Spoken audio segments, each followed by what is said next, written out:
श्रीमद् भगवद गीता अध्याय 2 श्लोक क्रमांक 64।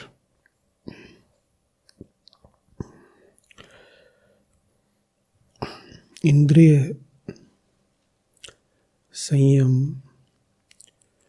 पर कृष्ण अर्जुन से बात कर रहे थे अभी तक, और कह रहे थे कि क्या होता है जब इंद्रियां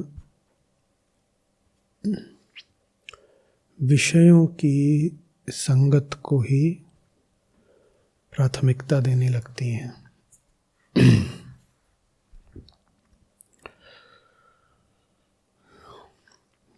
पिछले ही श्लोक में उन्होंने कहा कि एक बार किसी विषय को इतना महत्व दे दिया कि उसे ही सोचने लगे तो एक प्रक्रिया का आरंभ होता है जो जाकर समाप्त होती है मनुष्य के पूर्ण नाश में। अर्जुन से ये बात कृष्ण को करनी पड़ रही है क्योंकि देख रहे हैं कि अर्जुन का मन जा करके कुछ विशिष्ट विषयों की संगत में बैठ गया है। कौन से विषय हैं वो? छवियां, स्मृतियां,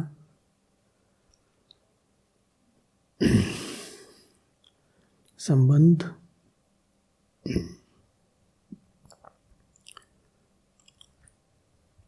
भविष्य की कल्पना, आशंका।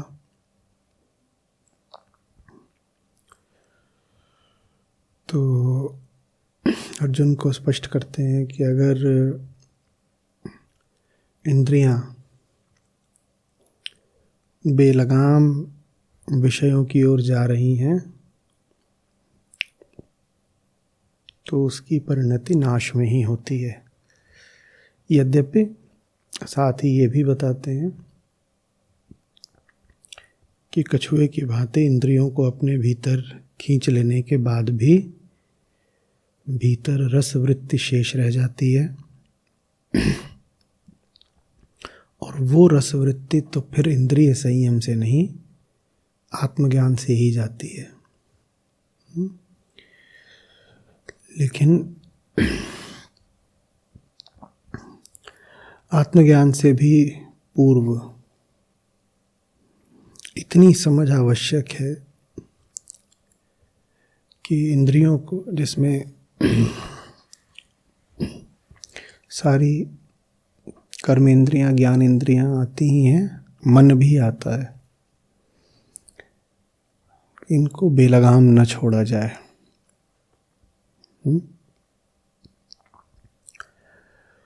तो अभी पिछले श्लोक में कह रहे थे कृष्ण कि क्या होता है जब इंद्रियां निरंकुश हो जाती हैं, और प्रस्तुत श्लोक में कह रहे हैं क्या होता है जब इंद्रियों पर सही अंकुश लगता है।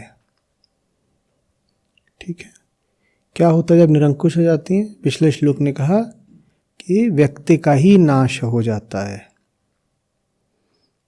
और वर्तमान श्लोक बता रहा है कि क्या होता है जब इंद्रियों को सही मालिक मिल जाता है।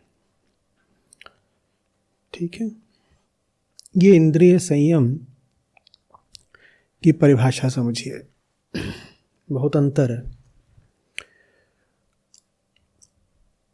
जैसे कूर्म सूत्र और आमतौर पर जिस तरह इंद्रिय संयम की बात होती है, उससे ऐसा लगता है कि विषयों से इंद्रियों को वापस खींच लेना, यही तो इंद्रिय संयम है। वो बात ठीक है, उसमें कोई गलती नहीं, पर वो बात पूरी नहीं है। इंद्रिय संयम वास्तव में क्या है, वो बात वर्तमान श्लोक में पता चलेगी। राग द्वेष से वियुक्त और आत्मा के वशीभूत इंद्रियों द्वारा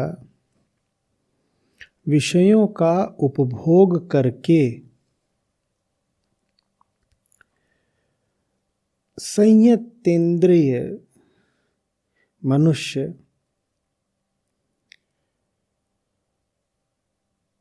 प्रसन्नता प्राप्त करता है।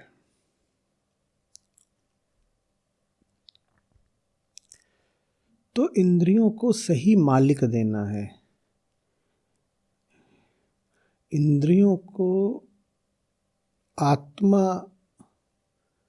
के वशीभूत होने देना है।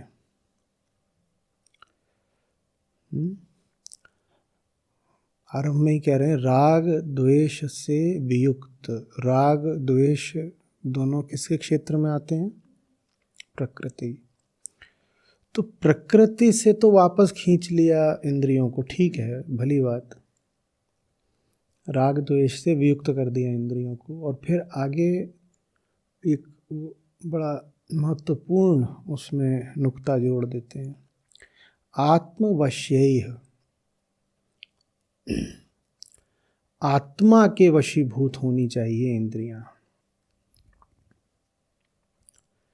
आत्मा के वशीभूत, नहीं तो विचित्र स्थिति हो जाएगी ना। किसके कहने पर इंद्रियां प्रकृति के क्षेत्र से वापस आई? किसने कहा? इंद्रियां आप अपनी मालिक तो हो नहीं सकती। कहीं ऐसा तो नहीं कि प्रकृति के ही क्षेत्र से कोई आवाज उठी, कोई बल उठा और उसके अधीन होकर इंद्रियां राग द्वेष इत्यादि से ऊपरी तौर पर, तात्कालिक तौर पर वापस से मटाई? ऐसा हो गया तो फिर क्या लाभ हुआ? फिर तो इंद्रियां हैं प्रकृति से ही आसक्त, बस प्रकृति के एक बिंदु से हटकर कहीं और जाकर बैठ गई होंगी। तो राग द्वेष से वियुक्त होना माने समस्त द्वैतों से वियुक्त होना, माने प्रकृति के क्षेत्र से ही वियुक्त होना, तो ठीक है। पर इंद्रियों को आत्मा की मालकियत देना उससे भी ज़्यादा ज़रूरी है। इंद्रियों को यहाँ पर ऐसे भी आप पढ़ सकते हो जैसे अहम।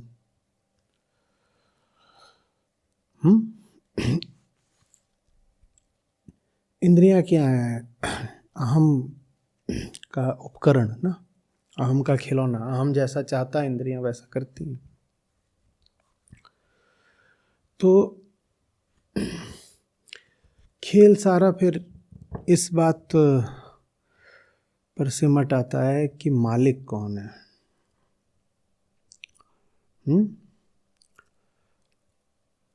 कुछ आपके लिए अगर बहुत बुरा साबित होता है तो इसका अर्थ बस यही है कि मालिक बुरा चुन लिया था आपने, अन्यथा कुछ भी बुरा नहीं होता। मालिक ठीक हो तो उसके बाद सब ठीक हो जाता है।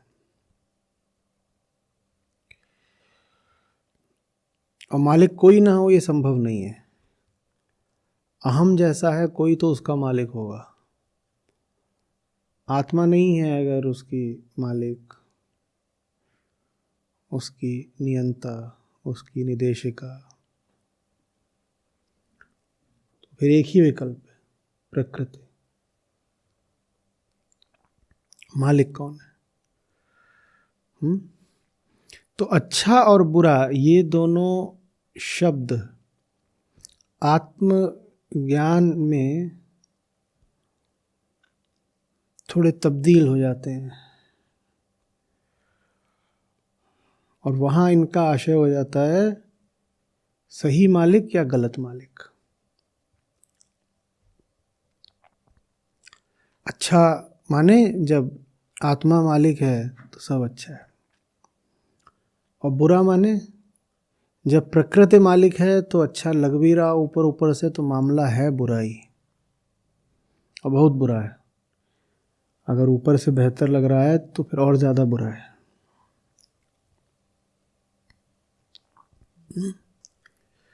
तो हम गीता के साथ आगे बढ़ते जा रहे हैं और लगातार ऐसे ऐसे बीच में अद्भुत हीरे मोती मिलते जाते हैं। ये सुंदर एक शब्द है, आत्मवश्य। इसके साथ में आप लिख सकते हैं अपने आप से पूछने के लिए, अपने आप को बार बार स्मृत कराने के लिए, मालिक कौन है? मालिक कौन है?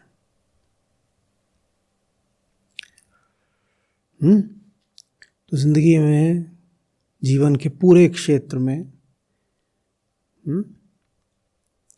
जिसमें अहम आता है, प्रकृति आती है, कुछ भी बुरा नहीं होता। अहम प्रकृति के क्षेत्र में, कृष्ण इस सूत्र में अद्भुत बात कर रहे हैं, अहम प्रकृति के क्षेत्र में जी भर रमण कर सकता है अगर मालिक आत्मा हो। ये अद्भुत बात हो गई।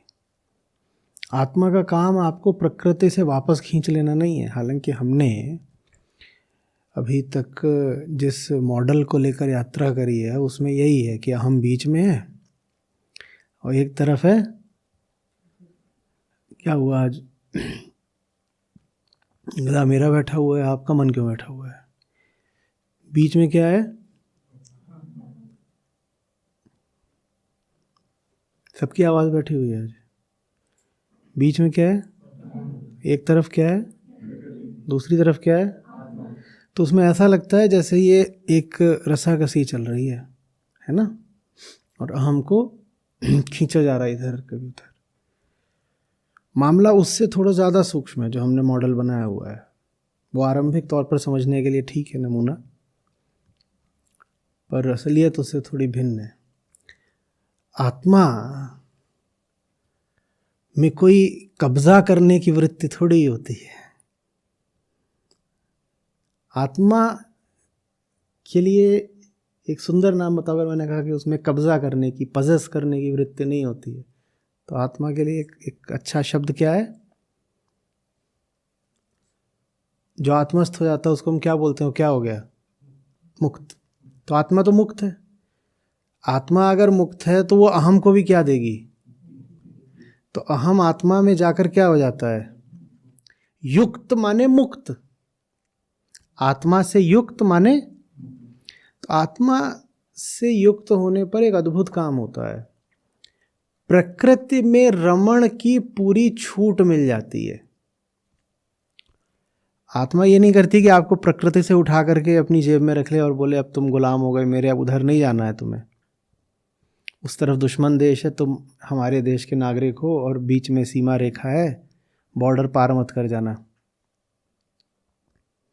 आत्मा का ये काम नहीं है। ये काम तो किसी छिछोरे मन का होता है। ये काम आत्मा का नहीं है कि पकड़ के बांध ले, पोजेस कर ले, वैसे नहीं करते। बल्कि बांधने का काम, स्वामित्व जताने का काम किधर होता है? प्रकृति के क्षेत्र में। तो आप अगर प्रकृति के क्षेत्र में हो तो आप पाओगे कि प्रकृति आपको आत्मा की ओर जाने से रोकेगी। इतना ही नहीं, प्रकृति का एक तत्व आपको प्रकृति के ही दूसरे तत्व की ओर भी जाने से रोकेगा। होता है कि नहीं होता है? अनिवार्य नहीं है। कई बार एक तत्व दूसरी ओर जाने में सहायता भी कर सकता है। लेकिन इतना तो पक्का है कि आप प्रकृति के क्षेत्र में हो, माने दुनियादारी में हो, माने संसार से आपने बहुत तार जोड़ लिए हैं, तो संसार आपकी मुक्ति में बाधा बनता ही बनता है। ये बात तो आप अपने अनुभव से ही जानते हो ना। तो प्रकृति की ओर जाओ तो प्रकृति बनती है मुक्ति में बाधा। माने प्रकृति कहती है तुम इधर आ गए हो, आत्मा की ओर मत जाना। और अहम जब आत्मा में स्थापित हो जाता है, तो बिल्कुल उल्टी घटना घटती है। आत्मा माने सत्य, आत्मा माने बाप, आत्मा माने माँ। बोलती है बेटा अब तुम यहाँ आ गए ना, अब तुम आज़ाद हो, अब जाओ, बस जहाँ जाना हमारे साथ रहना, क्योंकि अब तुम युक्त हो। जब तक युक्त हो तभी तक मुक्त हो, जब तक हमारे साथ हो तभी तक मुक्त हो। हमें छोड़ दोगे तो सारी मुक्ति को भी छोड़ दोगे। अब जहाँ जाना चाहो जा सकते हो। तो संयत इंद्रिय का मतलब ये नहीं होता है कि अब वो डरा डरा घूम रहा है कि कहीं इंद्रियों को कोई गड़बड़ चीज़ ना दिख जाए, कहीं मन में कोई उल्टा पुल्टा विचार ना आ जाए। अब वो युक्त हो गया है, अब उसको डर ही नहीं लगता कि कोई उल्टा पुल्टा विचार आ भी सकता है। कुछ उसके साथ नहीं हो सकता, कुछ बुरा उसके साथ हो ही नहीं सकता, क्योंकि अब उसको सही मालिक मिल गया है। ये छोटे छोटे जो पालतू कुत्ते होते हैं, कोई एक ब्रीड बताना, एकदम ऐसे ही होते हैं पालतू। मान लो पमेरियन बोल दो, ठीक है। अभी ये पमेरियन कितना बड़ा होता है वो, लेकिन जब वो मालिक के साथ होता है तो ये बड़े बड़े घूम रहे होंगे इधर उधर। मान लो कुछ भी क्या बोल दो, जर्मन शेफर्ड घूम रहा है, डॉबरमैन घूम रहा है, वो उन पर भी क्या करता है, भौंकता है। तो ये अहंकार की स्थिति हो जाती है जब वो आत्मा से माने मालिक से, सही मालिक से युक्त होता है। अब उसको रोका थोड़ी जा रहा है, कहीं नहीं जाना है, वो तो कूद कूद के जाना चाहता है। बोलता है बताओ हमारा कोई बिगाड़ ही नहीं सकता, प्रकृति का ये पूरा क्षेत्र मेरा कुछ नहीं बिगाड़ सकता जब तक मैं मालिक के साथ हूँ। अब वर्जना नहीं है, अब ये नहीं है कि फलानी चीज़ निषिद्ध है, फलाना वर्जित है, उधर नहीं जाना, इधर नहीं जाना, वहाँ जाओगे तो नुकसान हो जाएगा, उधर जाओगे तो छिछी हो जाएगा, कुछ नहीं है। मुक्त पुरुष पर कोई वर्जना काम करती ही नहीं है। तो कृष्ण यहाँ क्या कह रहे हैं कि राग द्वेष इत्यादि से वियुक्त होकर आत्मा द्वारा संचालित विषयों का उपभोग करता है मुक्त पुरुष, और ऐसा करके वो प्रसन्नता प्राप्त करता है। यही आनंद है। प्रकृति में रमण करना, बिना प्रकृति को मालकियत सौंपे, यही आनंद है, यही आनंद है। ये सब जब होता है तो यहाँ प्रसाद बैठा हुआ है, उस स्थिति प्रसादम अधिगच्छति,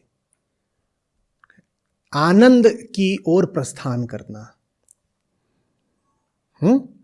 अब प्रकृति खतरा नहीं है, अब प्रकृति में क्या है, आनंद है। क्यों भाई, जी तो रही हो ना, जी तो रही हो, तो प्रकृति से अपने आप को बहुत बाहर भी खींच लो तो भी रहोगे कहाँ, प्रकृति में ही रहोगे। लेकिन जो आत्मस्थ हो जाता है उसको ये रोक टोक चली जाती है। अब वो पूरे तरीके से खुल करके प्रकृति में बैठ सकता है। प्रकृति अब उसके लिए खिलौना है, खतरा नहीं। खिलौना है, खतरा नहीं। सिर्फ कब तक, जब तक डोर मालिक के हाथ है। और ज्यादा उत्साह आ गया और छोटू भाई ने झटका मारा और मालिक से अपनी डोर छुड़ा ली और चार खड़े हुए भेड़िया नुमा, तो उनका क्या होगा, अब फाड़ दिए जाएंगे। मालिक सही होना चाहिए। मालिक सही है तो पूरी दुनिया तुम्हारे लिए खेल का मैदान है, और मालिक सही नहीं है तो पूरी दुनिया तुम्हारे लिए लड़ाई का मैदान है, जिसमें तुम दौड़ा दौड़ा के पीटे जा रहे हो। समझ में आ रही बात? सब कुछ मिल जाएगा। प्रकृति के हर तत्व पर आपका स्वामित्व चलेगा अगर आपका स्वामी ठीक है। प्रकृति के प्रत्येक तत्व पर आपका स्वामित्व चलेगा, बस एक शर्त है, आपका स्वामी ठीक होना चाहिए। इसी बात को हम दूसरे तरीके से कैसे कहते थे, कि एक जगह सर झुका दो, एक जगह सर झुका दो, फिर दुनिया में 100 जगह नहीं झुकाना पड़ेगा। ये वही बात है, वो इसी श्लोक से आ रही है बात। आत्मा के वश में हो जाओ, प्रकृति तुम्हारे वश में हो जाएगी। उसके बाद उस तरह की मूढ़ताओं की कोई आवश्यकता नहीं रहेगी। फलानी चीज़ को स्पर्श नहीं करना है, फलाने अनुभव से बचकर रहना है, कुछ नहीं। कौन सा अनुभव हमारा क्या बिगाड़ सकता है?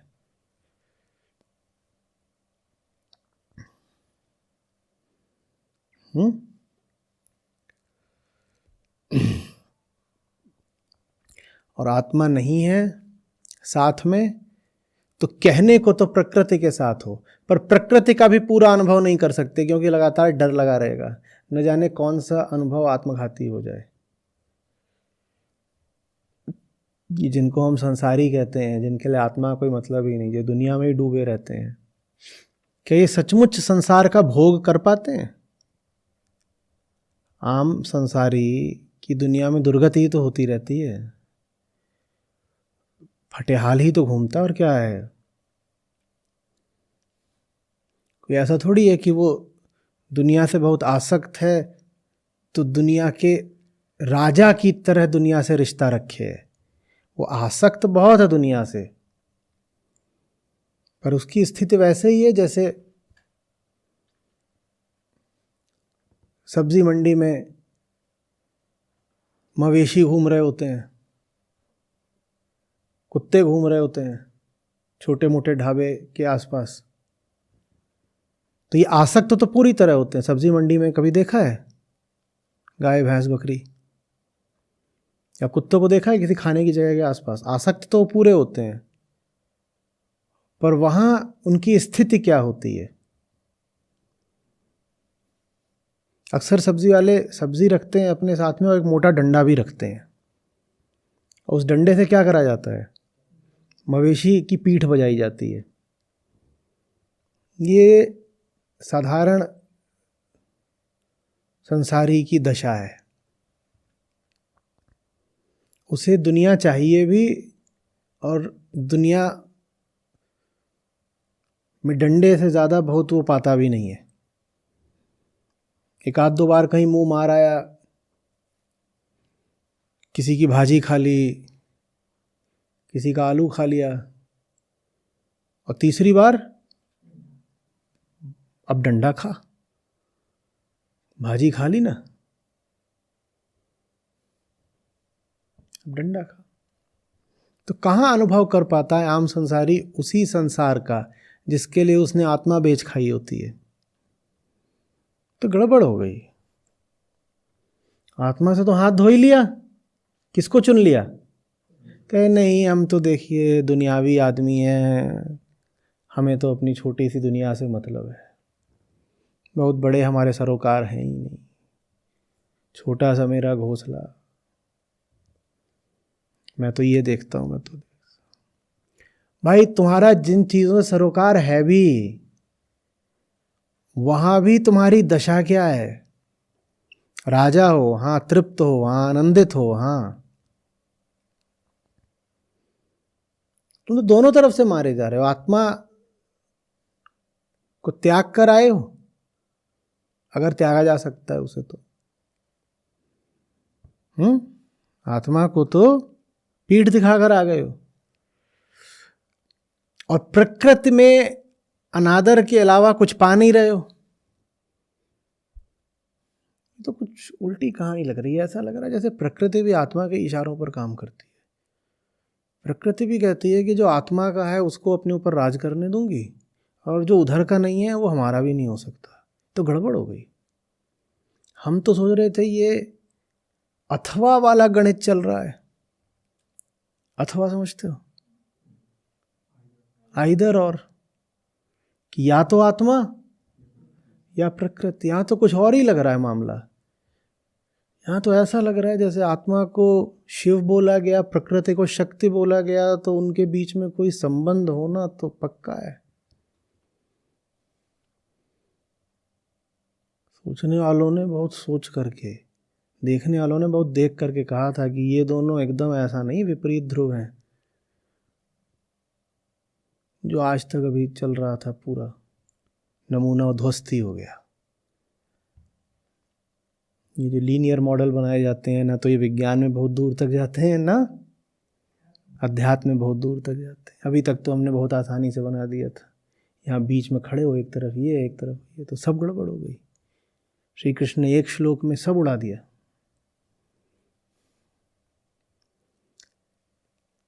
प्रकृति भी जैसे किसकी दासी है? आत्मा की है वो। माया भी किसके चलाए चलती है?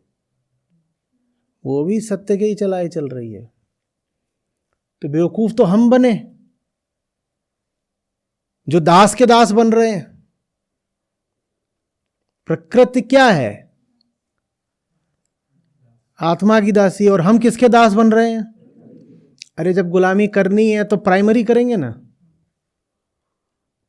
जब करनी है तो पहले वाले की करेंगे।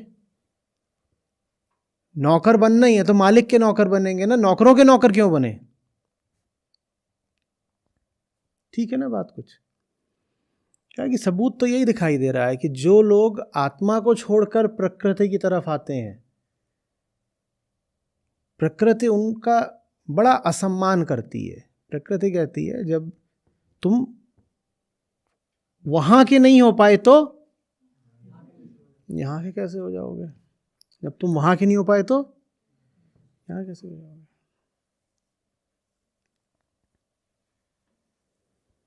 मैं कहानी सुनाऊंगा, आप बताइएगा किस बड़े प्रमुख कवि की है।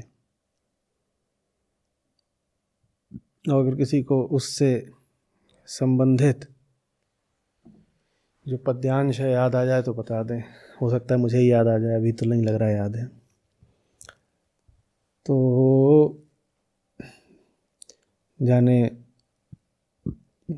सावन बरस रहा था, जाने भादों था, नदी चढ़ी हुई थी और महाराज बोले कि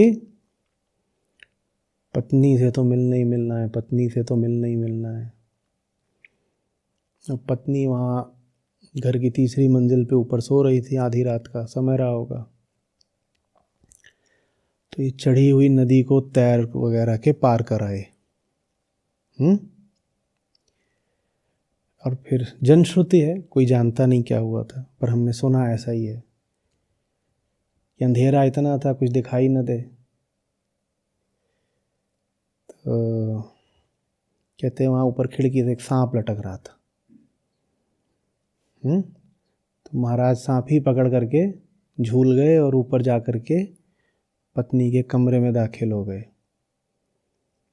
तो अचकचा कर उठी, बोली कहाँ से आ गए तुम, यहाँ कहाँ आ गए? इतनी नदी में बाढ़ है और यहाँ ऊपर कैसे चढ़ाए?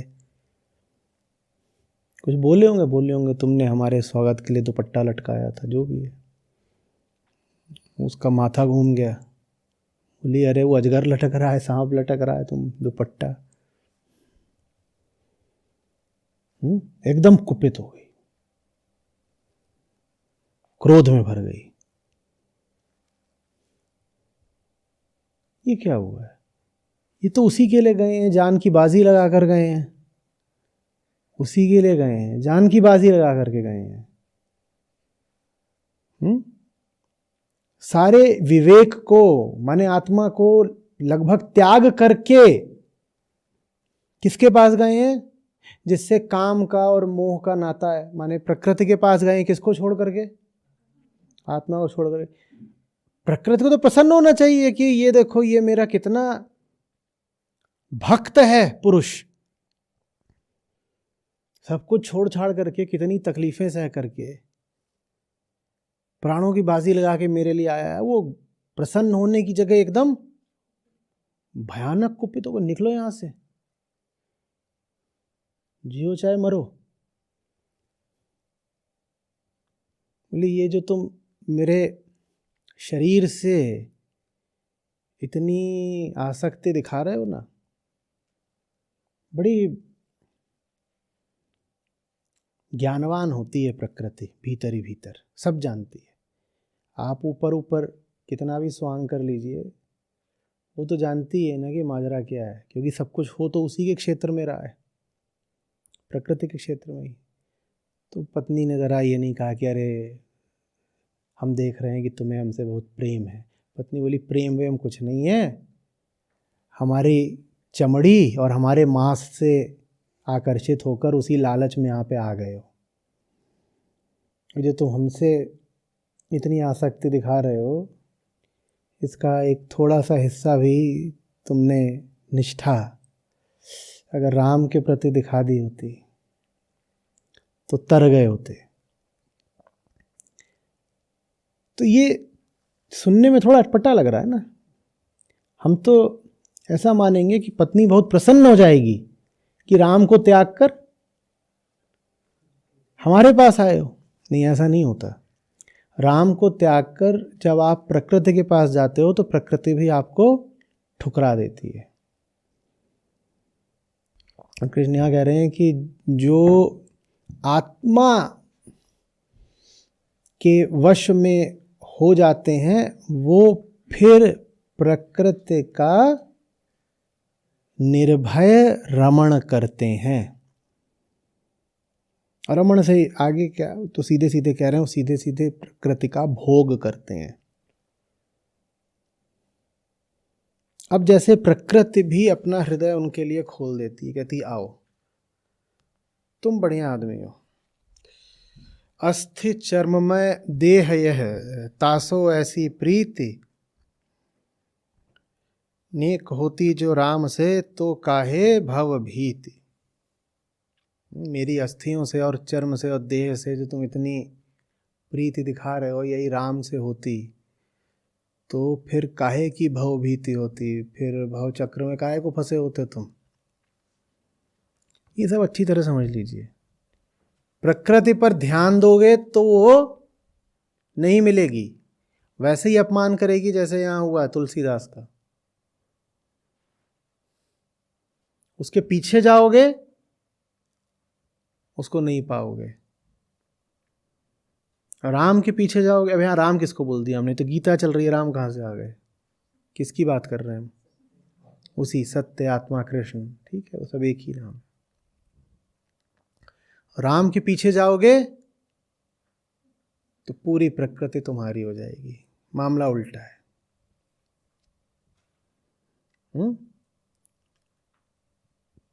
तुम्हें जिससे निष्ठा रखनी है, जिससे वफा करनी है, वो तुम्हें बिल्कुल स्पष्ट होना चाहिए।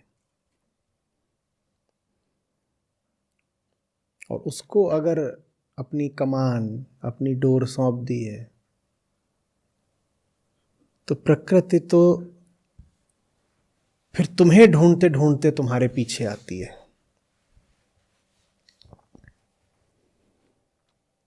आम आदमी की क्या दशा रहती है, वो प्रकृति के पीछे जाता है और प्रकृति हाथ नहीं आती। प्रकृति माने क्या, दुनिया में यही सब जो चीज़ें हैं जो लगता है कि बड़ी मनोरंजक हैं, प्यारी हैं, संतुष्टि देंगी वगैरह, मज़ा आ जाएगा, हम उनके पीछे जाते हैं। क्या वो चीज़ें हमें मिलती हैं? और थोड़ा मिल भी गई तो उनसे जो चाहिए वो मिलता क्या? नहीं ना। तो गणित यहाँ उल्टा चल रहा है, जो छोड़ेगा वो पाएगा और जो गुलाम हो जाएगा वो मालिक हो जाएगा। जो दास हो गया वो स्वामी हो गया।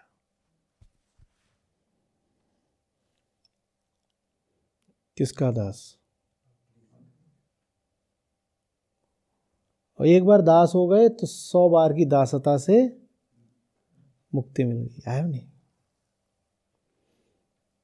एक ही तो सर है, उसको झुकाए। अब कैसे झुकाएं 100 बार? 100 सर है क्या हमारे? रावण माना है? कितने सर थे?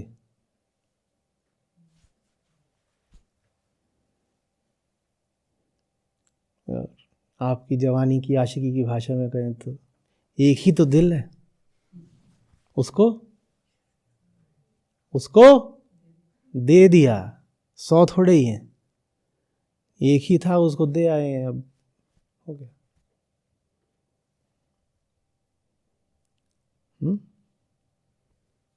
तो माने क्या मामला रुक गया?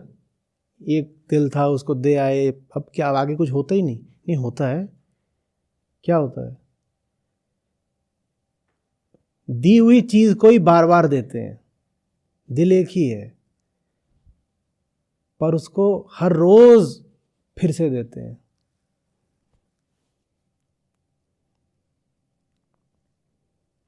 झुके हुए ही सर को बार बार झुकाते हैं, क्योंकि हमारी बदकिस्मती ये है कि चुनाव का अधिकार तो आखिरी सांस तक बचा ही रह जाता है ना।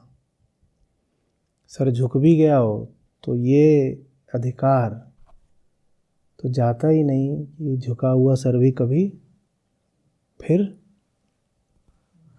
खड़ा हो जाए। झुके हुए को ही बार बार झुकाते हैं, दिए हुए को ही बार बार देते हैं। रोज नया चुनाव करते हैं, पुराने ही चुनाव को दोहराते हैं। नहीं तो अनिष्ट कभी भी हो सकता है, आफत कभी भी आ सकती है। बिल्कुल ऐसा हो सकता है कि 70 साल की वफा एक पल में टूट जाए।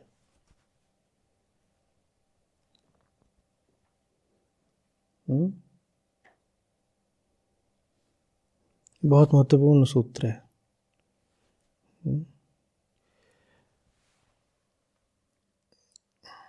आत्मस्थ कृष्णस्थ व्यक्ति को उसके आचरण से पहचानना मुश्किल हो जाना है थोड़ा, क्योंकि जब भी आप अध्यात्म को आचरण से जोड़ने का प्रयास करते हैं तो उसमें सदा आपकी दृष्टि त्याग को तलाश रही होती है। जब आप कहते हो कि फलाना व्यक्ति आध्यात्मिक है तो उसमें आप यही खोज रहे होते हो कि आध्यात्मिक है तो इसने किन किन चीज़ों का त्याग कर रखा है। और अगर कोई व्यक्ति आपको आचरण के तल पर त्यागी सा प्रतीत हो तो ऐसा लगने लग जाता है कि ये आध्यात्मिक होगा। ये श्लोक बिल्कुल उल्टी बात बता रहा है। ये कह रहा है त्याग की तो कोई बात ही नहीं, प्रकृति का पूरा क्षेत्र हो जाता है उसका जो कृष्ण के वशीभूत हो गया। अब वो क्यों त्याग करेगा? तो त्याग के पैमाने पर पहचान नहीं पाओगे असली ज्ञानी को या योगी को, क्योंकि वो त्याग करता आपको दिखाई देगा ही नहीं।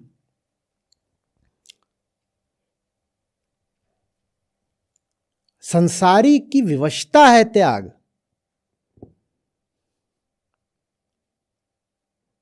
संसारी के लिए अंगूर खट्टे हैं जैसा है त्याग।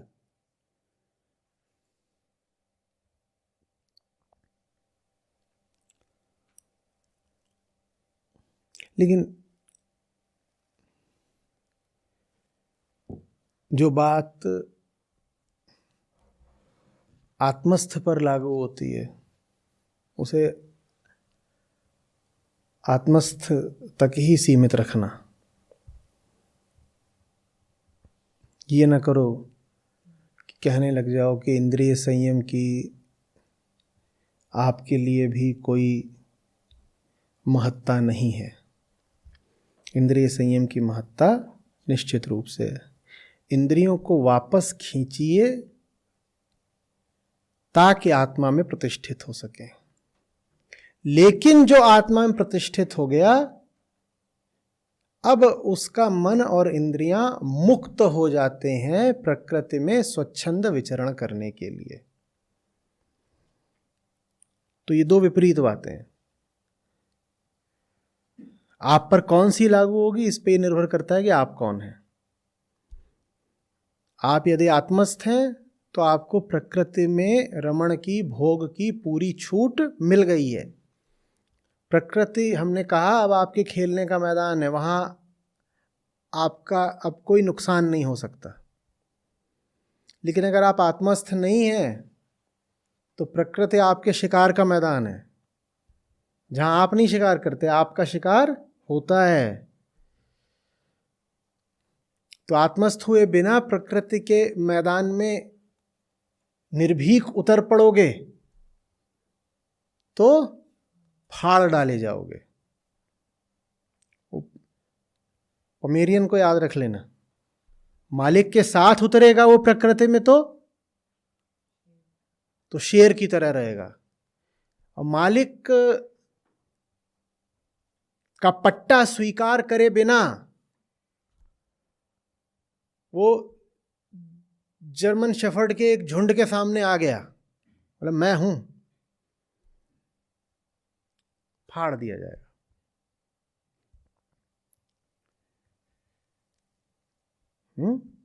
तो प्रकृति तुम्हारे लिए क्या है, ये इस पर निर्भर करता है कि मालिक कौन है। हम अगर अपना मालिक खुद बना हुआ है तो दुनिया उसके लिए बड़े से बड़ा जंजाल और खतरा है। और हमने अपनी मालकियत अगर आत्मा को सौंप रखी है तो इसी दुनिया बड़ा दूसरा कोई फिर आनंद नहीं है।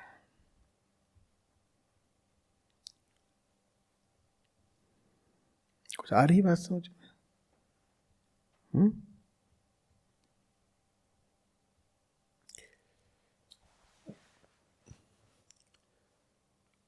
जो जीवन को समझ जाता है, जीवन उसके लिए आनंद अमृत बन जाता है। जो जीवन को नहीं समझता, जीवन में वो रोज रोज बस पीटा जाता है। जिंदगी अगर आपको दुख देती है, अपमान देती है, असंतुष्टि देती है, तो आप आत्मस्थ नहीं हो। आत्मा माने बोध, जानना, समझना। आप जीवन को समझते नहीं हो।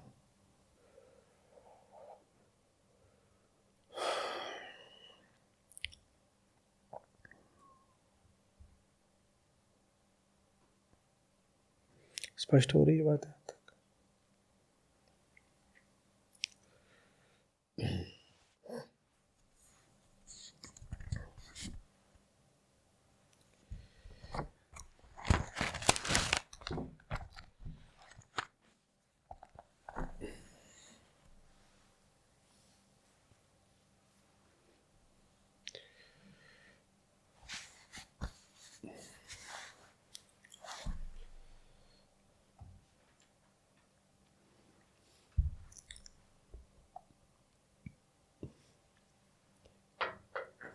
प्रकृति को भव सागर कहते हैं ना? हाँ,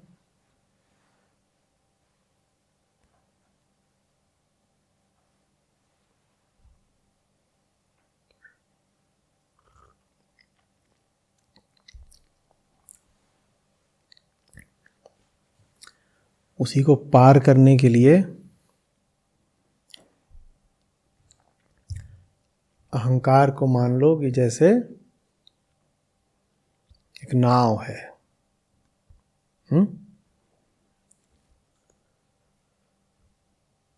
तो नाव के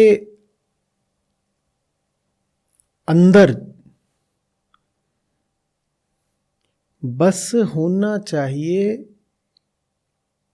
नाव को पार, नदी को पार करने का जुनून।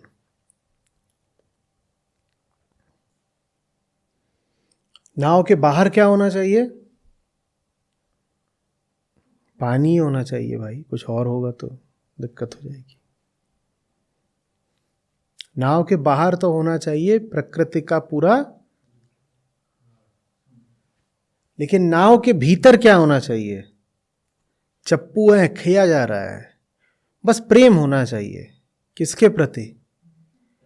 उधर जो चीर करके प्रकृति को वहां पहुंचना है, वो होना चाहिए, बस प्रेम होना चाहिए। कि हाथ में दर्द हो रहा है, कुछ हो रहा है, लेकिन जैसे एक जुनून है, एक खुमारी है, राम खुमारी, खेए जा रहे हैं। तो बाहर क्या रहे नाव के, और नाव के भीतर क्या रहे, प्रेम। और नदी को पार कर सके नाव, इसके लिए नाव को होना तो नदी के भीतर ही पड़ेगा, नदी के बीच ही पड़ेगा ना। कोई दूर से देखेगा तो उसको ऐसा लग सकता है कि ये देखो, ये तो नाव आधी तो डूबी हुई है, आधी तो ये घुसी हुई है पानी में, पानी में ही घुसी हुई है, और पानी में ही एक बिंदु से पानी के ही दूसरे बिंदु की यात्रा कर रही है। माने इसका तो सब रिश्ता नाता किससे है, पानी से। ये दुनिया वालों को लगने दो कि ये तो पानी से आ सकता है। आपको पता होना चाहिए कि अंदर क्या है, नाव के अंदर क्या है, प्रेम है। अब बाहर तो पानी ही रहेगा, नाव की मजबूरी है, क्या करें। आप दुनिया में पैदा हुए हो, आपके बाहर हमेशा क्या रहेगी, दुनिया रहेगी। भीतर क्या होना चाहिए, समझ में आ रही है बात। और जब ऐसा होता है तो वही जो पानी है, वही जो नदी है, वही साधन बन जाती है पार करने का, उस तरफ पहुंचने का। तो अनाड़ियों को लगेगा कि ये तो पानी में अटखेलियां कर रहे हैं, पर आपको पता होगा कि हम पानी में हैं और पानी के माध्यम से ही पानी को पार कर रहे हैं।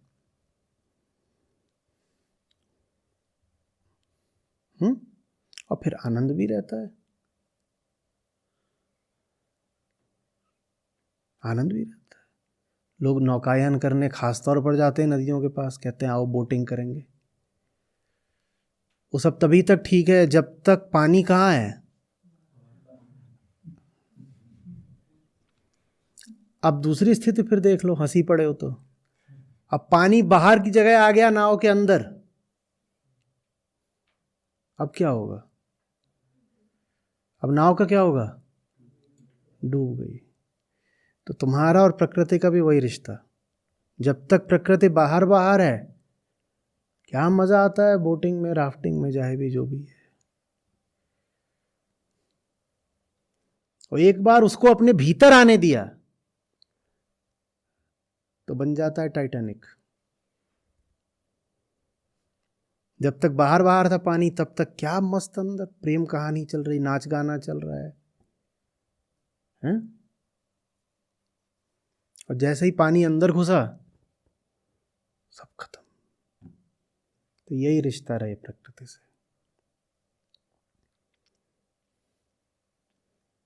उसमें पूरे डूबे रहो, क्योंकि उसके अलावा कोई चारा नहीं है, लेकिन उसको अपने अंदर नहीं आने दो।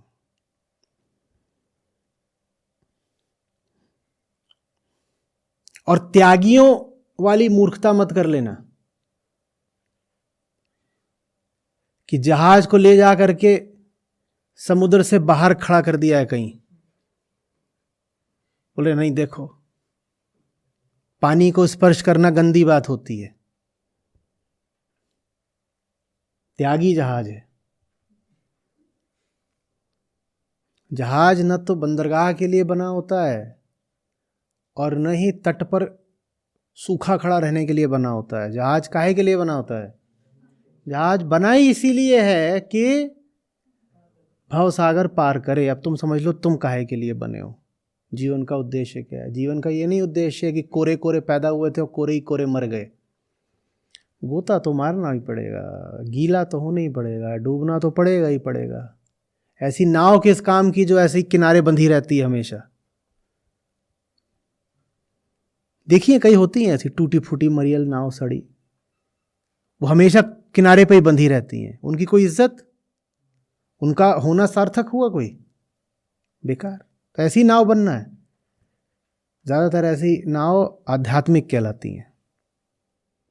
बड़े आध्यात्मिक आदमी थे, इन्होंने कभी जीवन धारा में प्रवेश ही नहीं करा। कोने पे बैठ करके बस जो धारा के बीच में नावें थी, उनको गाली देते रहे, शराब देते रहे, बोलते रहे सब नरक में जाएंगे, डूबेंगे। ये देखो सूखे नहीं रह पाए, ये सब गीले हो गए। हम अकेले हैं जो जीवन भर सूखे या कोरे रहे। तो वहां एक कोने में बैठे गरियाते रहो। जिन्हें उस पार जाना है, वो सागर को चीर कर पानी के मध्य से गुजरकर उधर पहुंच भी जाएंगे।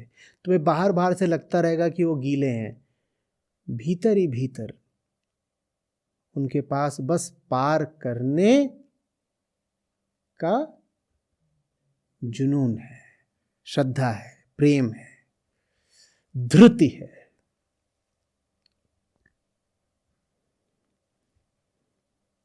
समझ में आ रही है बात? तो एक गलती तो ये है कि पानी में उतरे और पानी को अपने में उतर आने दिया। ये होते हैं संसारी। ये कौन है?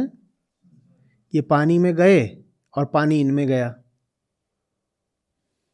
और खत्म सब। होगा वो टाइटैनिक।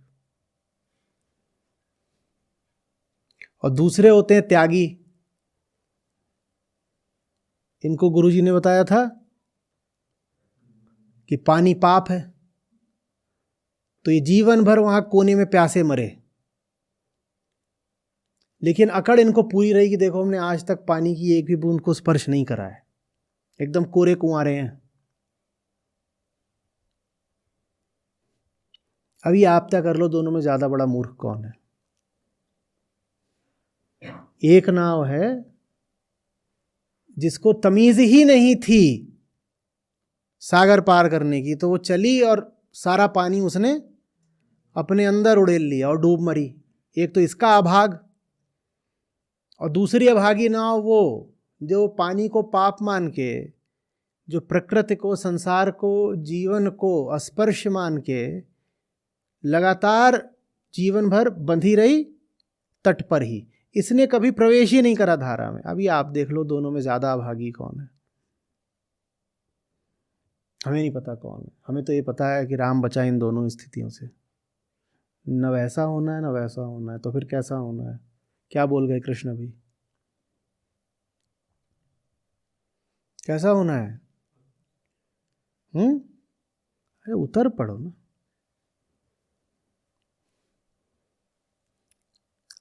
गहराई है, लहर है, तूफान है, तुम उतरो।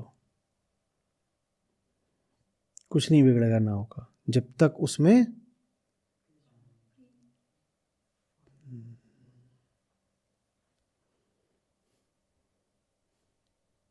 प्रेम जैसे पानी प्रूफ होता है कि जब तक भीतर प्रेम है तो पानी उसमें घुसेगा ही नहीं।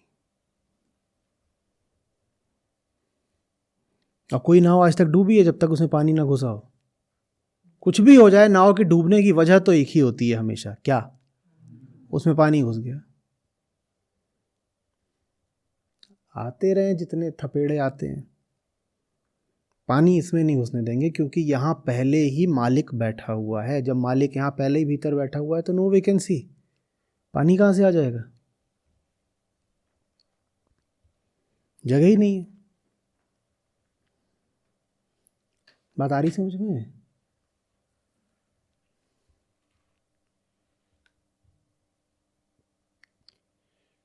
संसार से डरते दबते छुपते जीने का नाम नहीं होता अध्यात्म, आत्मज्ञान नहीं।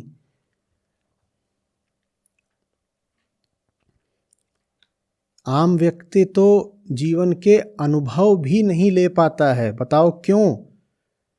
क्योंकि अनुभवों से थर्राता है। संसारी पर आमतौर पर इल्ज़ाम ये लगता है कि ये तो अनुभवों का रसिक है, जहाँ देखो वहीं जाके नए नए तरीके के अनुभवों की भीख मांगता रहता है। ये अनुभव मिल जाए, वो अनुभव मिल जाए। अब इस बात पे थोड़ा विचार करो, संसारी सही में कोई अनुभव ले पाता है क्या? दो चार तरीके के गिने गिनाए रटे रटाए अनुभव हैं, वही ले पाता। उसके आगे का लेने में तो रूह कांपती उसकी। क्योंकि भीतर बड़ा ही एक असुरक्षित, कमजोर सा केंद्र है अहंकार। उसने ज्यादा अनुभव ले लिए तो टूट ही जाएगा। तो वो अनुभव भी एकदम सीमित किस्म के लेता है, उसके आगे के अनुभव लेना ही नहीं चाहता। गड़बड़ हो जाएगी, न जाने क्या हो जाए, नहीं नहीं नहीं मुझे नहीं लेना, पता नहीं क्या हो जाए। मुंह बहुत चलाता है, पक पक पक पक पक पक। आओ अच्छा बात करना ही चाहते हो, बात करते हैं, लेकिन बात भी वो गिनती के 2-4 मुद्दों पे ही कर सकता है। असली मुद्दे पे आपने बात छेड़ दी तो वहीं बेहोश हो जाएगा। आपके दोस्त हों, रिश्तेदार हों, या कोई अपरिचित ही व्यक्ति हो, आपको ट्रेन फ्लाइट कहीं मिल जाए, क्या आप किन्हीं से भी जो जिंदगी के केंद्रीय मुद्दे हैं बात कर सकते हैं? जो आपके सबसे निजी रिश्ते हैं, क्या उनसे भी आप जो सबसे महत्वपूर्ण बातें हैं जीवन की कभी कर पाते हैं? बोलिए।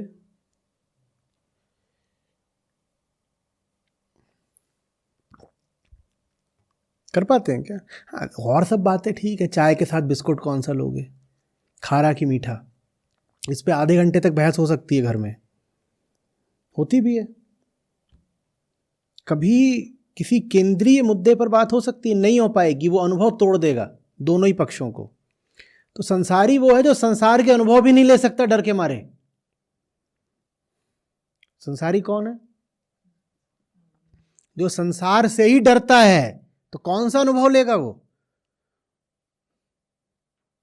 वो तो 5 तरीके के ताले लगा के सोता है, संसार के ही डर के मारे रहता है संसार में, और संसार से ही उसकी गिग्गी होती है, ना क्या हो जाए पता नहीं क्या।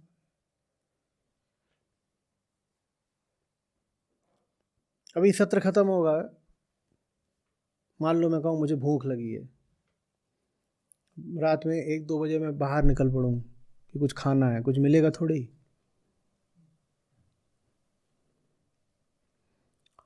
संसारी की सब चीजें कहीं पर आकर के रुकनी जरूर होती हैं, उसके आगे का अनुभव उसके लिए खतरनाक हो जाता है। खाने पीने का भी सब सामान 10 बजे रुक जाना चाहिए, उसके आगे खतरा है। अनुभवों से बहुत डरता है संसारी। ये तो आज सारी बातें ही उल्टी जा रही हैं। आज हम बोला करते थे कि अहंकारी आदमी क्या करता है, वो अनुभवों का प्यासा होता है, वो एक्सपीरियंस के पीछे भागता है। लेकिन जो पहले बोलते थे वो भी कोई झूठ थोड़ी बोल दिया था, वो भी बात सही थी, ये भी बात सही, दोनों बातों को मिला दो तो क्या आता है, वो भागता अनुभव के पीछे है। और लेकिन अनुभव से ही बहुत घबराता है। अनुभवों की भी उसको बस सतह चाहिए, गहराइयों का अनुभव नहीं कर सकता वो। अनुभव की भी उसको बस सतह चाहिए, गहराई का अनुभव नहीं कर सकता। फ्लर्ट कर सकता है, प्रेम नहीं कर सकता। आपके पीछे कोई आ रहा हो बड़ा आशिक बन के फ्लर्ट करने के लिए, उसको भगाने का सबसे बढ़िया तरीका बताता हूं। उससे कहिए प्रेम हो गया है, हाथ दो, अब छोड़ेंगे नहीं तुम्हारा। उल्टे पांव भागेगा एकदम, क्योंकि उसका आशय बस सतह तक का है। आप उससे ज्यादा गहरा संबंध बनाओगे तो छक्के छूट जाएंगे उसके, वो एकदम पलट के भागेगा वापस, कहेगा इससे ज्यादा तो मुझे चाहिए ही नहीं था, ये क्या दे रहे हो।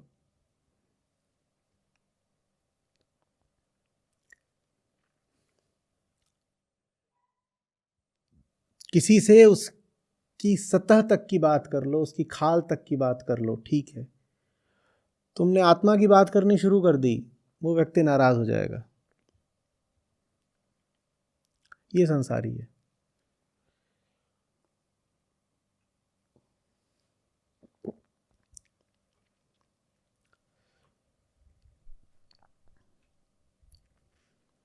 और जो कृष्ण के साथ हो गया, पूरा संसार उसके लिए।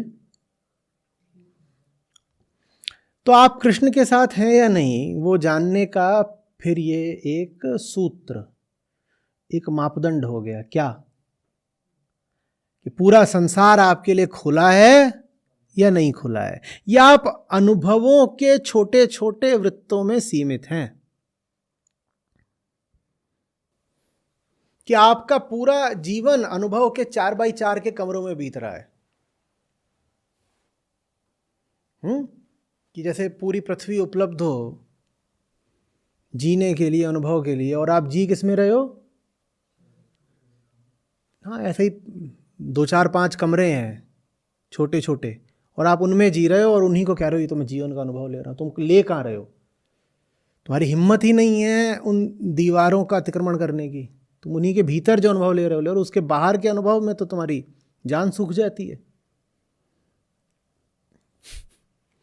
उसके बाहर के अनुभव में तो जान सूख जाती है तुम्हारी। लेके दिखाओ।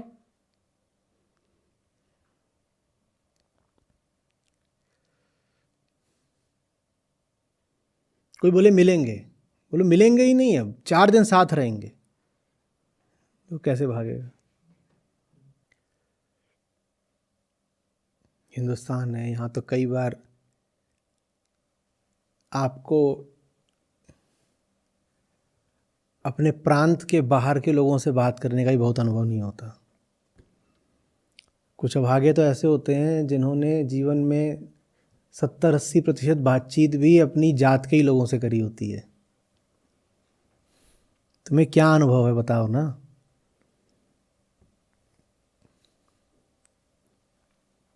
हाँ या ना?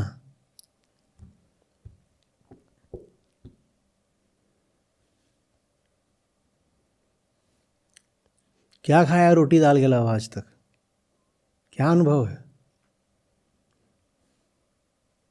मैं ये नहीं कह रहा हूं कि जो 100 तरह के व्यंजन खाए वो आत्मस्थ व्यक्ति हो गया। कुतर्क मत करने लगना कि अभी ख़त्म होते ही जोमेटो में लाओ, बोलो मेन्यू में जो कुछ है सब भेज दो, हम मुक्त पुरुष हैं।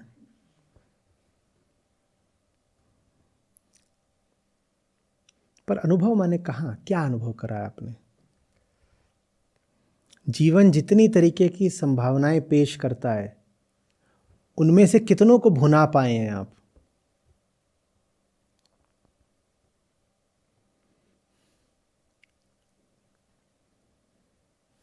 बहुत सारे लोग पता है ऐसे होते हैं जिन्होंने जीवन में कभी किसी जानवर को ही नहीं स्पर्श करा होता। बहुत सारे लोग होते हैं, और उनकी तादाद बढ़ती ही जा रही है, अनुपात भी। जो आम गाय होती हैं हमारी सड़कों पे, उनको बोल दो ये गाय है, इसको ऐसे सहला दो, वो नहीं कर पाएंगे। कुत्ते में तो चलो डर लगता है, कुत्ता काट लेगा, मान लिया कि कुत्ते को नहीं स्पर्श कर, वो गाय को नहीं छू सकते। ऐसे तुमने क्या अनुभव करा है जीवन का?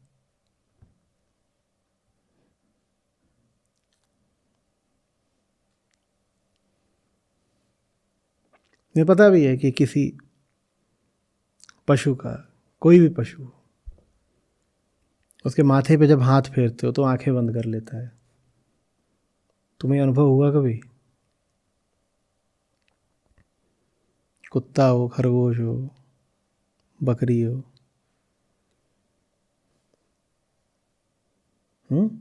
उसके ऐसे माथे पे ना ऐसे करो, आंखें बंद कर लेगा, उसकी गर्दन को ऐसे ऐसे सहलाओ तो वो एकदम अपने आप को ढीला छोड़ देता है। वो मान लेता है तुम दोस्त हो उसके। तुम्हें क्या अनुभव हुए हैं?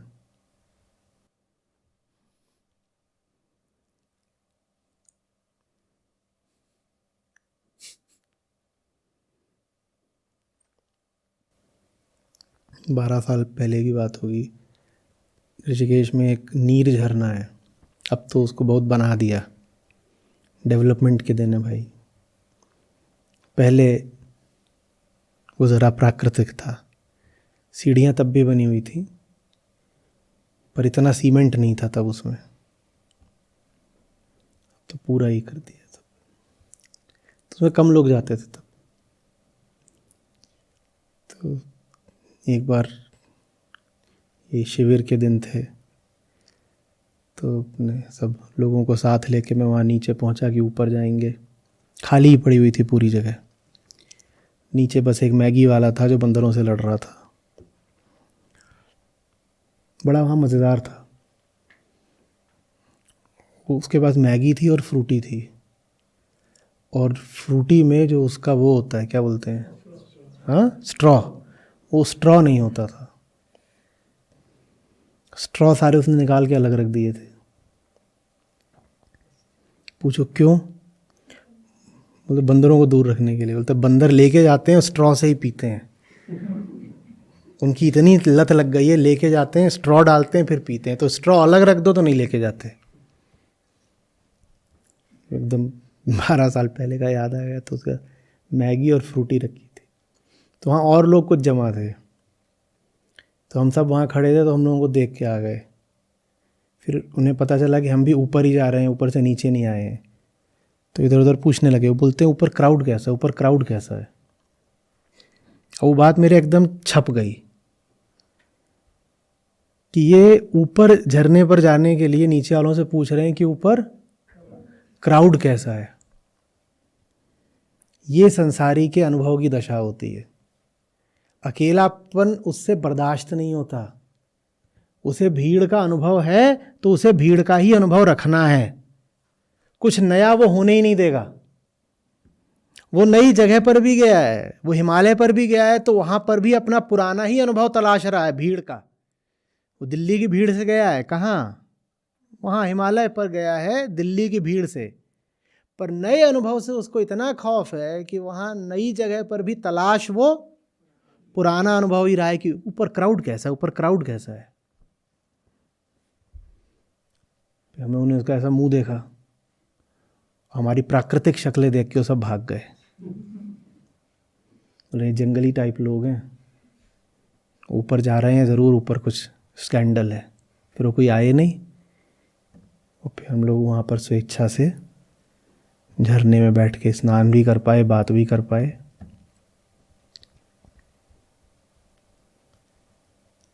समझ में आ रही है बात? तो पानी भीतर प्रवेश ना करे और पानी बाहर भरपूर रहे। दोनों में से कोई भी गलती नहीं होनी चाहिए। और हमने कहा था हमें नहीं पता कि दोनों में से कौन सी गलती ज़्यादा बड़ी है।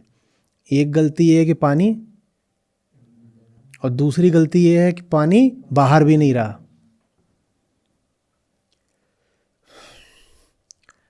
जिसके भीतर पानी आ गया उसको क्या बोलते हैं, और जिसके बाहर भी पानी नहीं रहा उसको क्या बोलते हैं? ना संसारी बनना है ना,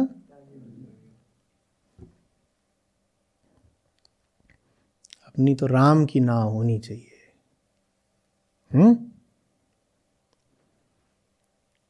पूरा पानी में डूबी हुई है, दनादन चप्पू चल रहा है।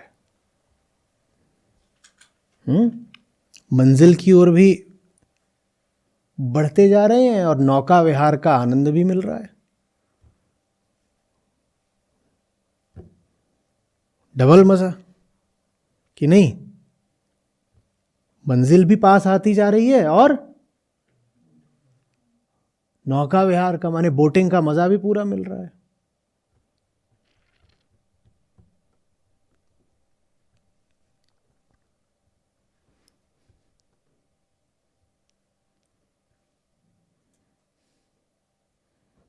माखन माखन संतों ने खाया।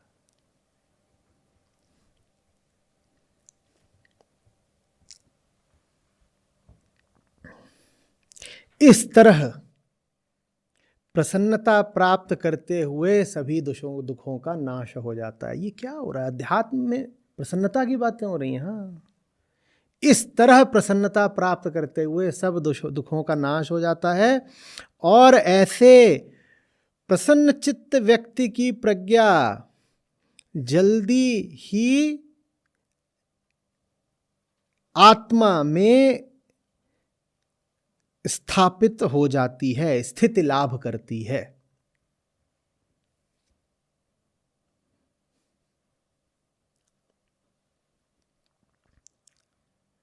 ये कौन सी प्रसन्नता की बात हो रही है? जो प्रसन्नता मिलती है प्रकृति के रमण और आत्मस्थ उपभोग से। उसी प्रसन्नता की बात हो रही है, पिछले श्लोक में बोला था ना। इस तरह से प्रकृति में फैले हुए तत्वों से एक निरपेक्ष प्रसन्नता प्राप्त करते हुए दुख से मुक्त होकर के ऐसे पुरुष की प्रज्ञा आत्मा में अवस्थित हो जाती है।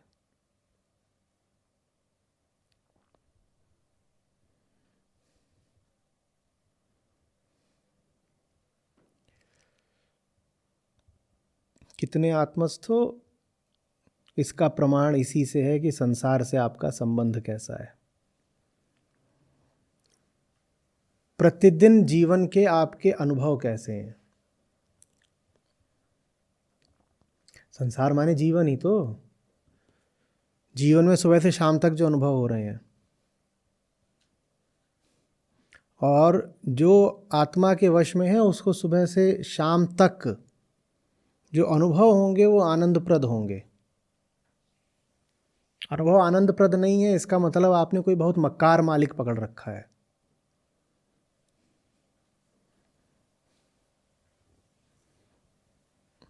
हाँ भाई गुलशन, कैसे अनुभव रहते हैं सुबह से शाम तक आजकल जीवन के?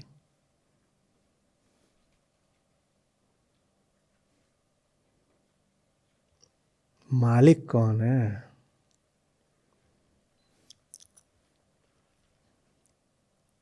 हाँ भाई, आपके कैसे अनुभव रहते हैं सुबह से शाम तक?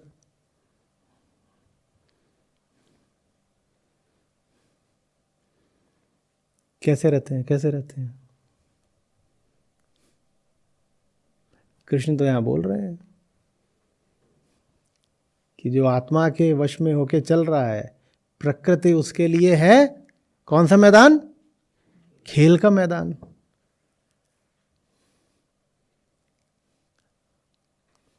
अब आत्मस्थ तो खेलता है, पर ये भाई झेलता है। ऐसा क्यों?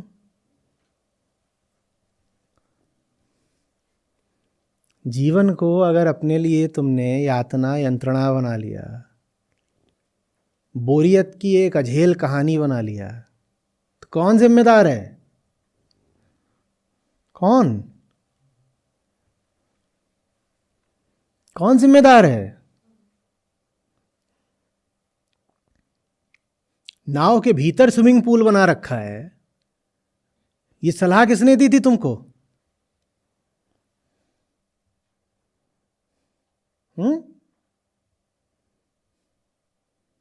तैरना है तो अरे थोड़ा नीचे कूद जाओ। पर नीचे कूदने की हिम्मत है नहीं, तो कर क्या रहे हैं? नाव में ही पानी भर रखा है और बोल रहे हैं ये हमारा क्रूज है।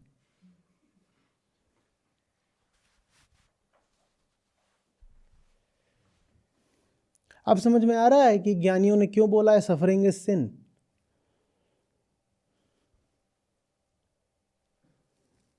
अब यहां क्राइस्ट की सफरिंग के लिए नहीं बोला था कि सफरिंग इज सिन।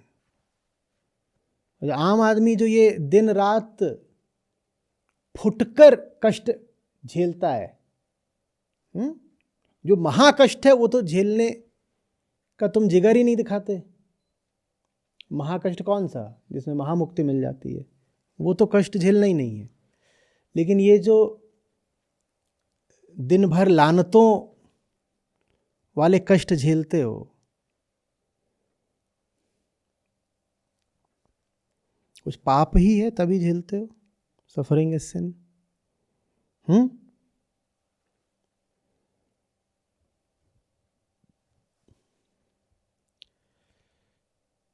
ये सब बातें क्या हो रही हैं? ये हवा हवाई बातें नहीं हो रही हैं। प्रकृति क्या है? संसार के जो तत्व हैं जिनके तुम अनुभव करते हो वही प्रकृति है, ठीक है ना? अब बिस्तर छोड़ना होता है सुबह 7:30 बजे, पर 8:45 बजे ही बिस्तर नहीं छूट रहा। वो बिस्तर क्या है? वो प्रकृति है। और तुमने मालिक किसको बना लिया है? उसी बिस्तरे को मालिक बनाए हुए हो। अब पूरे दिन अपमान झेलोगे, पर कृष्ण को मालिक नहीं बना सकते, बिस्तर को मालिक बना रखा है।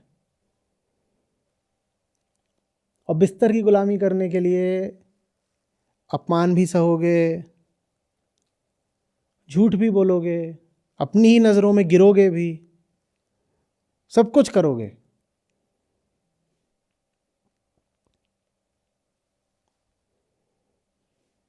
करते हो ना?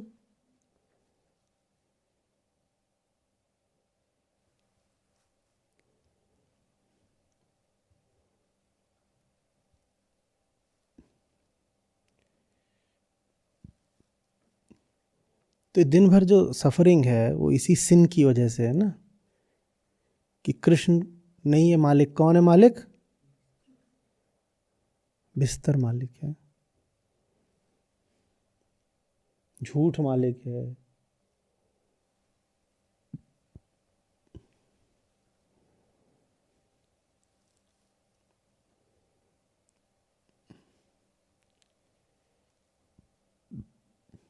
चिंदी चिंदी फुटकर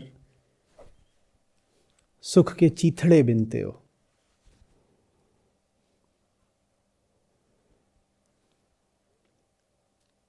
और उन चीथड़ों के लिए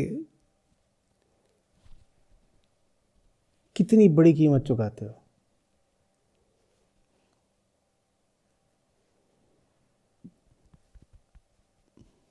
कोई लाभ?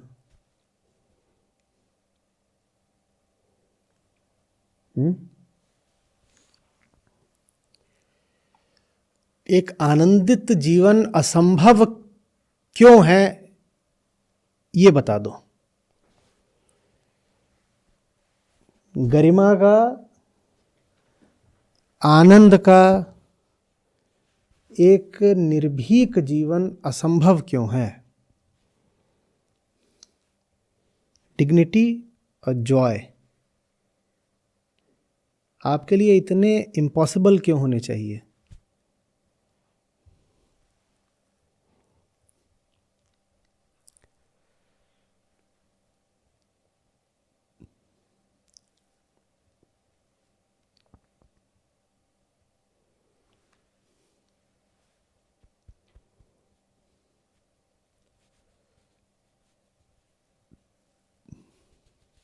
या संभावना ही त्याग दी है कि जीवन में आनंद और गरिमा जैसा कुछ हो भी सकता है, कि जीवन स्वामित्व के साथ, एक ताकत के साथ, मालकियत के साथ जिया जा सकता है, इसकी बिल्कुल उम्मीद ही छोड़ दी है, हार ही मान ली है। बोलो क्या है श्लोक? ये श्लोक इसलिए है कि इनकी पूजा करो बस। ये इसलिए है ताकि इनसे वही संबंध रहे जो इसके साथ होता है। क्या करना होता है इनको? इन्हें पीना होता है, इन्हें जीना होता है, ऐसे नहीं रखना होता है इनको भीतर। बहुत दिनों बाद समझ में आएगा कि इसका सांकेतिक महत्व क्या है, कि मैं इन दोनों को हमेशा साथ क्यों रखता था। ये सब हमारे जाने के बाद समझोगे।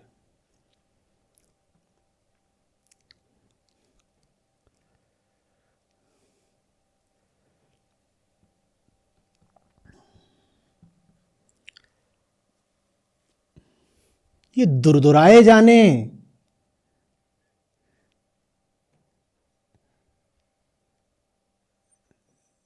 से इतना तुम्हारा प्रेम कैसे हो गया?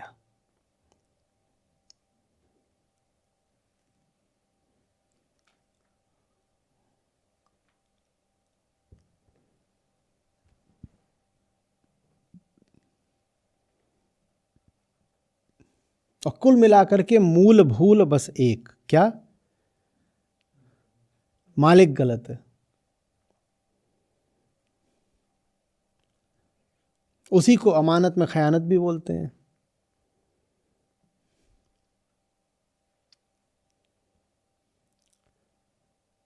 तन मन जे तो को दियो तासे नेह न कीन। यही तो अमानत में खयानत है ना। जिससे सब कुछ है उससे प्रेम नहीं है। प्रेम किससे है वो पता नहीं किससे है। कहीं कोई कल्पना बैठी है, कहीं कोई 2 कौड़ी की कोई चीज पड़ी हुई है, उससे जी को बांध आए हैं। और जिससे सब कुछ है उससे बस धोखे का नाता है।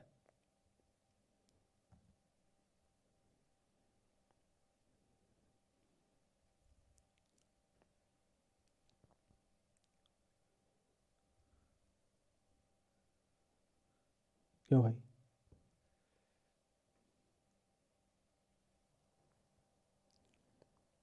प्रकृति स्थूल तत्व है, भारी।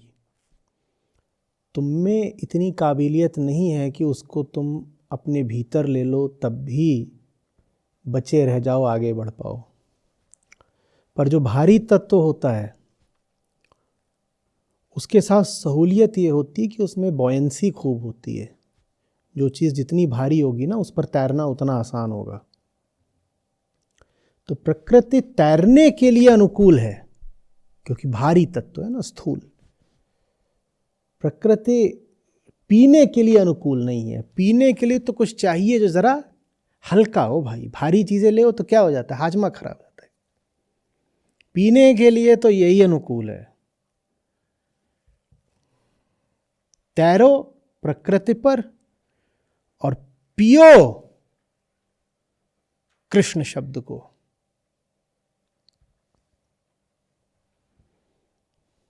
समझ में आ रही बात? उल्टा नहीं कर देना।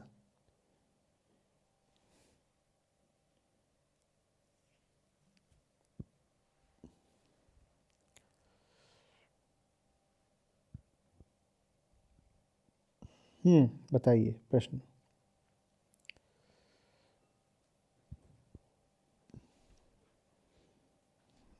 एक गाना है फिल्मी पुराना, आज हमने नाव के प्रतीक पर खूब बात करी। हाँ नहीं, नैया तेरी मझधार।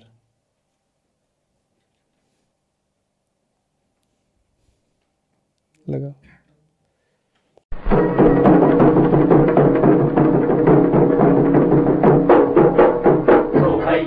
हैया हो हैया, हैया हो हैया, हैया हो हैया। नैया तेरी मझधार, होशियार होशियार। नैया तेरी मझधार, होशियार होशियार। सूझे आर न पार, होशियार होशियार। सूझे आर न पार, होशियार होशियार। नैया तेरी मझधार, होशियार होशियार। हो हैया, हैया हो हैया, हैया हो हैया, हैया हो हैया, हैया हो हैया, हैया हो हैया। डर के तारे खुला हुआ आसमान, खुला हुआ हल्के माझी संभल के तेरी नाव में है तूफान, तेरी नाव में है तूफान। गहरी चंचल धार, होशियार होशियार। गहरी चंचल धार, होशियार होशियार। नैया तेरी मझधार, होशियार होशियार। हो हैया, हैया हो हैया, हैया हो हैया, हैया हो हैया, हैया हो हैया, हैया हो हैया। काट का टुकड़ा बह जाता है, लोहा डूब के रह जाता है। ज्ञानी सोच विचार, होशियार होशियार। ज्ञानी सोच विचार, होशियार होशियार। नैया तेरी मझधार, होशियार नैया तेरी मझधार, होशियार होशियार। हो हैया, हैया हो हैया, हैया हो हैया, हैया हो हैया, हैया हो हैया, हैया हो हैया।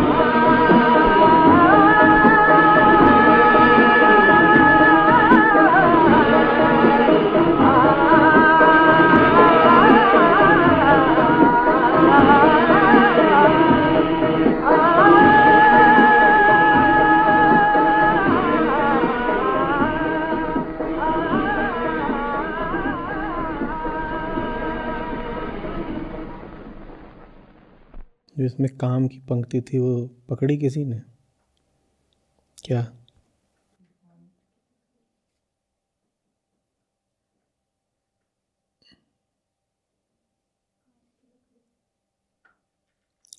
संभल के मांझी तेरी नाव में है तूफान।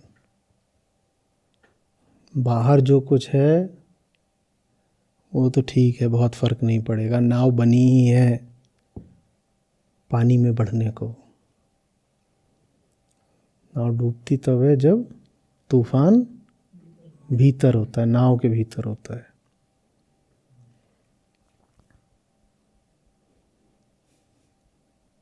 समझ रहे हो बात को?